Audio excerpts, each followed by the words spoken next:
आत्मीय भाइयों, सादर प्रणाम। आज हम सभी एक ऐसे प्रसंग पर चर्चा करेंगे जिसे परम पूज्य गुरुदेव अपने प्रेरणा प्रदस्थान में लिखते हैं। इसमें गुरुजी लिखते हैं, गरीब की हाय।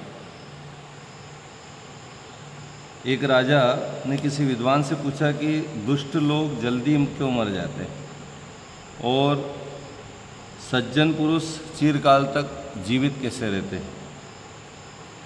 विद्वान इसका उत्तर तो अच्छी तरह से जानता था, लेकिन फिर भी उसने उत्तर राजा को उस समय तत्काल नहीं दिया। 3 माह की अवधि मांगी। राजा ने 3 माह की अवधि दे दी। बड़ी उत्सुकता और प्रतीक्षा के बाद 3 माह बीत चुके। अब सभी को ये उत्तर की प्रतीक्षा थी। 3 माह जैसे पूरे हुए तो सारे लोग, मंत्रीगण, राजा, प्रजा भी उत्सुक थी कि शायद प्रश्न का क्या उत्तर होगा, विद्वान क्या उत्तर देंगे। ऐसा सोचकर सभी इकट्ठे हुए तो भारी भीड़ उपस्थित हो गई। अब विद्वान से राजा ने पूछा, भैया बताओ, जो प्रश्न हमने पूछा उसका उत्तर क्या। उसने कहा, महाराज, दुख के साथ कहना पड़ रहा है कि मैं आपके इस प्रश्न का उत्तर किसी जंगल में दूंगा, अतः आपको 500 सैनिक साथ लेकर चलना होगा। राजा तो प्रश्न का उत्तर जानना चाहता था, इसलिए विद्वान के कथनानुसार बाहर जाने के लिए भी तैयार हो गया। राजा ने बाहर जाने के लिए विशेष रूप से प्रबंध किया। 500 से सिपाहियों को शस्त्र सहित लेकर चलने का आदेश दिया गया। मंत्री को खास तौर से हिदायत दी गई महाराज ने कि आपको राजपाट की सुव्यवस्थाएं चलाना है, राजपाट का देखरेख करना है, प्रजा की हर समस्या को सुनना है और उसके अनुरूप उसका निदान करना है। तो सारी बातें राजा ने मंत्री को समझाई और 500 सैनिकों सहित विद्वान को लेकर जंगल की ओर चल पड़े। दिन भर चलते चलते शाम के समय एक बीहड़ जंगल में पहुँचे, जहाँ पर पक्षियों की आवाज़ भी कम सुनाई पड़ रही थी। ऐसे जंगल में पहुँच गए। 500 सैनिक थे, राजा स्वयं थे, विद्वान थे। विद्वान को फिर राजा ने पूछा, भैया आप तो जंगल में आ गए, आपने कहाँ पहुँच गए, अब अपना उत्तर दीजिए।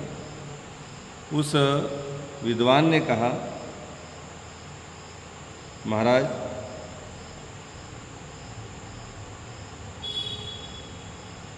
कि हम आपका उत्तर तो अभी दे देते, लेकिन सबसे बड़ी बाधा ये है कि ये जो सामने बरगद का पेड़ है,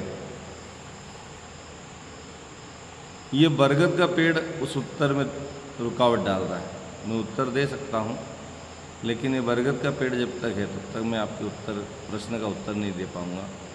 आप कोशिश करें, यहाँ पर सैनिक नियुक्त करें और इंतज़ार करें कि जब तक ये बरगद का पेड़ अपने आप, विशेष हिदायत दी, अपने आप ही गिरना चाहिए, सूख कर गिर जाना चाहिए, जड़ से अलग हो जाना चाहिए, बिना किसी अस्त्र शस्त्र के, बिना किसी प्रयास के, तब मैं आपका उत्तर दे पाऊँगा।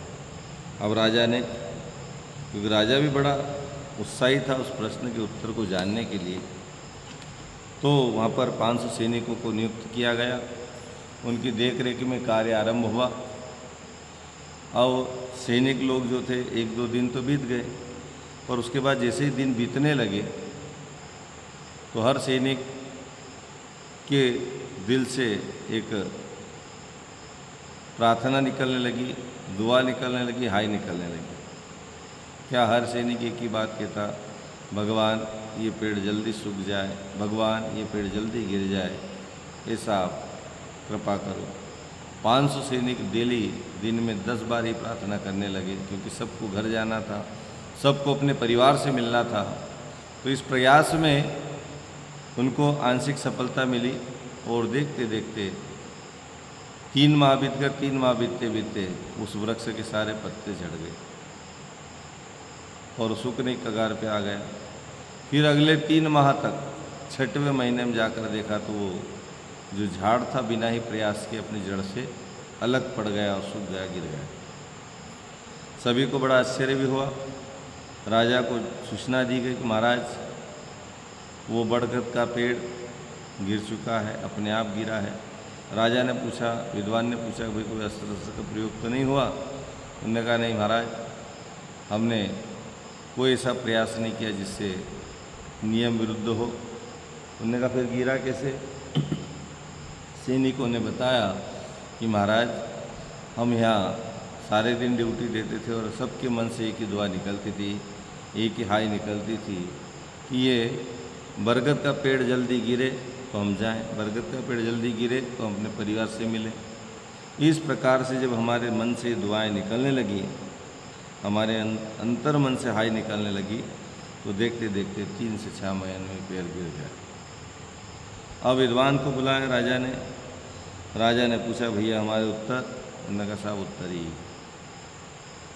जल्दी क्यों मरते और पुण्यात्मा जल्दी देर तक क्यों जीते? तो उन्होंने कहा साहब ये जिस प्रकार से 500 सैनिकों के हाय ने हजारों वर्ष में गिरने वाले वट वृक्ष को, बड़ के पेड़ को 6 महीने में गिरा दिया, बिना किसी परिश्रम के, बिना किसी पुरुषार्थ के, बिना किसी अस्त्र और बिना किसी शस्त्र के ऐसे ही गिरा दिया।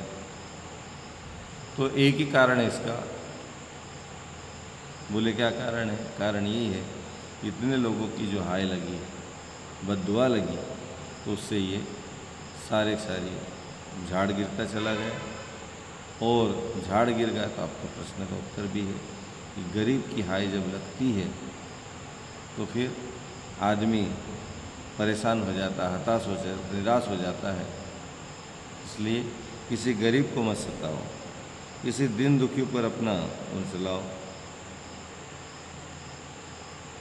तो विद्वान ने कहा, राजन जिस प्रकार यह हजारों वर्ष में नष्ट होने वाला 500 सैनिकों की हाय खाकर अपने आप ही धराशायी जैसे गिर गया, उसी तरह आदमी भी अनेकों की हाय खाकर अपने आप ही मृत्यु की गोद में चला जाता है। जिसको दुख देता है, दुखी करता है, उसके मन से भी हाय निकलती, बद्दुआ निकलती। इसलिए जीवन में प्रयास करना चाहिए कि हम किसी की हाय न लें, किसी को हताश परेशान निराश न करें और अपने जीवन को शानदार सुव्यवस्थित बनाएं, सार्थक बनाएं, गरीब की हाय से बचें। दूसरों को दुख देकर सुखी होने का जो प्रयास आज के इस दौर में चल रहा है वो आगे चलकर बड़ा दुखदायी हो जाएगा। इसलिए हम प्रयास करें कि किसी को दुख देकर नहीं, सुख देकर हम आनंदित हों।